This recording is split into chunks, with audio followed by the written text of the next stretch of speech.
नमः शिवाय। आप वहां चलकर उनको वरदान दीजिए तथा उनसे विवाह कीजिए। इतना कहकर हम लोग शांत हो गए। तब शिवजी ने हंसकर कहा, तथास्तु। शिवजी के मुख से यह सुनकर देवता तथा मुनि आदि जय जयकार करने लगे। इसके पश्चात सब विदा हो गए। उधर शिवजी अपने गणों सहित सती को वर देने के लिए उसी स्वरूप में जिसका सती ध्यान करती थी सती के पास जा पहुंचे। सती के मन से उस समय वह स्वरूप जिसका वह ध्यान कर रही थी लुप्त हो गया। तब चिंतित होकर सती ने अपने नेत्र खोले और अपने सम्मुख उसी स्वरूप को देखा। सती ने उन्हें पहले तो प्रणाम किया, फिर अपने हृदय में उस स्वरूप का ध्यान करके लज्जा से मस्तक नत कर लिया तथा आनंद में मग्न हो वे शांत बैठी रही। उन्होंने कुछ ना कहा। उस समय सती को जो आनंद हुआ उसका वर्णन करना कठिन है। शिवजी सती को शांत देखकर बोले, हे दक्ष प्रजापति की पुत्री, हम तुम्हारे तप से बहुत प्रसन्न हुए हैं।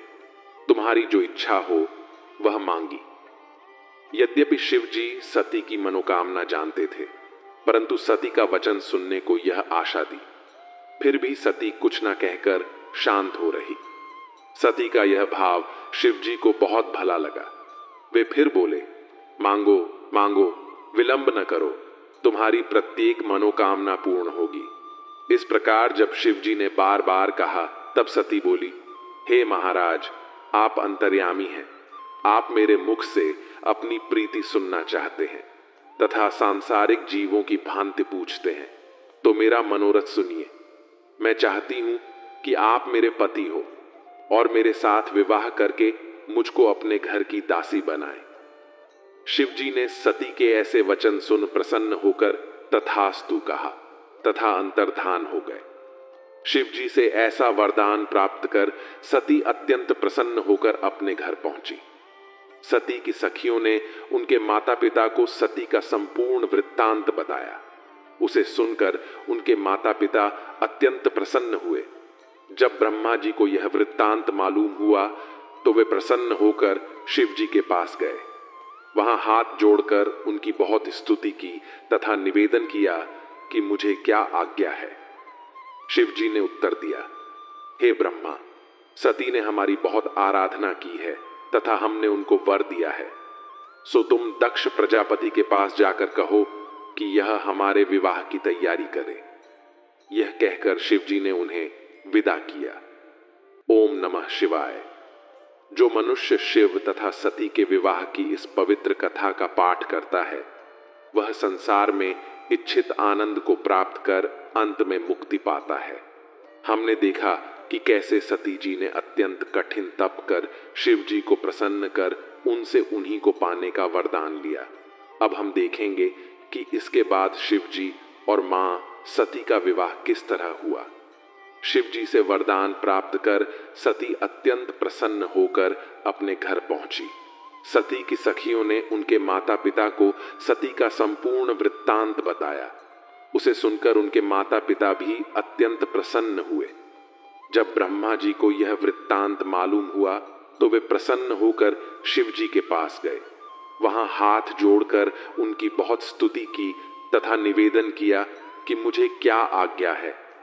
शिव जी ने उत्तर दिया, हे ब्रह्मा, सती ने हमारी बहुत आराधना की है तथा हमने उनको वर दिया है। सो तुम दक्ष प्रजापति के पास जाकर कहो कि यह हमारे विवाह की तैयारी करे। यह कहकर शिव जी ने उन्हें विदा किया। ब्रह्मा जी उनकी आज्ञा पाकर दक्ष के पास पहुंचे तथा शिव जी की आज्ञा उन्हें कह सुनाई। यह सुनकर दक्ष शुभ लग्न का विचार कर विवाह की सामग्री एकत्र करने लगे। उन्होंने रत्नों सहित शिव जी के पास लग्न भेजा और यह समाचार सबको कहला भेजा। यह देखकर गण अत्यंत प्रसन्न होकर इधर उधर दौड़ने लगे। दोनों ही ओर से पूरी तैयारी हुई। तदुपरांत शिव जी बारात सजाकर दक्ष प्रजापति के नगर की ओर चले। बारात जब दक्ष प्रजापति के नगर के निकट पहुंची तब शिव जी ने सप्तऋषियों को दक्ष के पास भेजा। दक्ष प्रजापति बारात को नगर के निकट आता जानकर अगवानी के लिए चले। सबसे भेंट कर हाथ जोड़कर बारात को अपने मंदिर ले चले। उस समय ब्रह्मा, विष्णु, अष्टपद, बहो, सूर्य, सिद्ध, भूत, प्रेत, गंधर्व, किन्नर, विद्याधर, देवता, मुनि तथा अप्सराएं शिवजी सहित दक्ष के द्वार पर जा पहुंची। चारों ओर से जय जयकार होने लगी। वेद एवं कुल की रीति के अनुसार सब कार्य हुए, गायन होने लगा। दक्ष प्रजापति ने ब्राह्मणों को बहुत सा दान देकर बारात के ठहरने के लिए अति उत्तम स्थान की व्यवस्था की, जहां सब बारात ठहरी। फिर दक्ष ने ब्रह्मा जी को बुलाकर कहा, विवाह वेद के अनुसार कराओ, जिससे मेरी पुत्री सुखी तथा पति की प्यारी हो और उसके अनेक संतानें हों। इसके पश्चात बारातियों को अनेक प्रकार के उत्तम भोजन खिलाए। उस समय वहां सभी प्रसन्न दिखाई देते थे। भोजन आदि से निवृत्त होकर लग्न ठहराकर शिवजी के आगमन के लिए सूचना भेजी। शिवजी तुरंत आए। तब दक्ष प्रजापति शिवजी को अंदर ले गए। उन्होंने प्रसन्न होकर सर्वप्रथम शिवजी के चरणों को स्वयं धोया तथा सोने की चौकी पर बिठाया। ब्रह्मा जी ने सब कार्य संयोजित किया तथा सती को बुलाया। उन्हें देखकर सबने प्रणाम किया। तब ब्रह्मा तथा विष्णु ने दक्ष को कन्यादान का जो समय बताया, उस समय दक्ष ने कुश जल तथा पुत्री का हाथ शिव के हाथ में दिया। लोक में यही सर्वप्रथम कन्यादान हुआ तथा तब से विवाह की यही रीति संसार में फैल गई। जिस समय शिवजी ने सती का हाथ अपने हाथ में लिया, उस समय मुनि प्रसन्न होकर शिव तथा सती का जय घोष करने लगे तथा पुष्प वृष्टि हुई। अनेक प्रकार के बाजे बजने लगे। दक्ष प्रजापति ने दहेज स्वरूप बहुत सी उत्तम वस्तुएं, अमूल्य रत्न आदि दिए। अन्य रीति विधियों के पूर्ण होने के पश्चात ब्रह्मा जी ने हवन का आयोजन किया।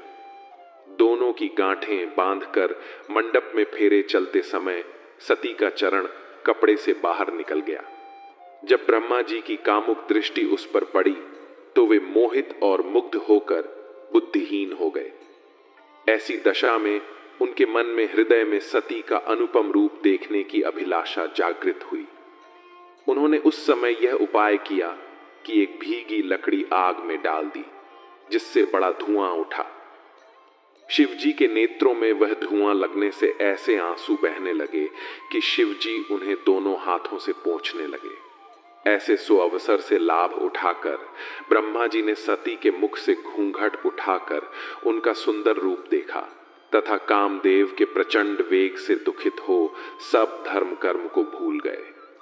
उस समय उनका वीर्य धरती पर गिर पड़ा।